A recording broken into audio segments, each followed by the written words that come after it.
Cette maison, devant laquelle nous nous trouvons, avec ses murs de tuffeau blanc éclairés par un pâle soleil d'automne, ses lignes classiques, ses grandes portes-fenêtres, ses volets de bois et son toit de belle ardoise, je vous étonnerai peut-être en vous disant que c'est une ferme, enfin l'habitation d'un fermier.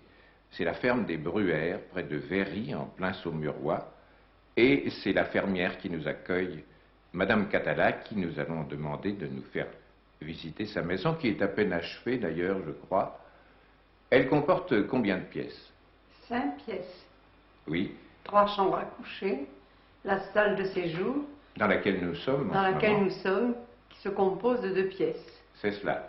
Et puis, bien entendu, cuisine, salle de bain. Office. Oui. Et la cuisine, quand vous êtes arrivé, la cuisine était aménagée. C'est-à-dire les sanitaires seulement, le potager. Oui. Et dans l'office, ce que nous voyons là, qu'est-ce que c'est? Bien, c'est une entrée pour ne pas avoir à se débarrasser dans la cuisine. C'est cela.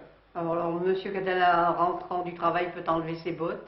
C'est un lave-bottes. On peut arriver du jardin potager avec ses légumes et les rincer sous le robinet sans avoir à salir le potager qui est assez délicat puisqu'il est tout blanc. C'est cela. Et la cuisinière électrique. Oui. La salle de bain était également aménagée. Oui, avec une baignoire, un lavabo. Le chauffage, qu'est-ce que c'est comme chauffage? C'est un chauffage à air pulsé. Oui, qui envoie de l'air par des gaines dans toutes les pièces. Dans toutes les pièces. L'hiver, évidemment, n'est pas encore commencé, mais... mais nous l'avons allumé. Oui. Est-ce que cette maison est confortable? Elle est très confortable. D'abord, elle est de plein pied, ce qui est important pour l'entretien. Toute la façade. Oui. 4 portes-fenêtres de plein pied. Oui. Et vous m'avez dit qu'elle était chaude l'hiver et fraîche l'été. Oui, parce qu'on peut facilement l'aérer. Nous sommes arrivés ici un 5 août par une chaleur extraordinaire que, algérienne, je ne supportais pas. Oui, en effet. Au total, vous avez ici, je crois, on peut dire, à peu près les avantages d'une maison de la ville. Oh, tous les avantages. J'ai habité Saumur, j'ai habité Paris. J'ai les mêmes avantages.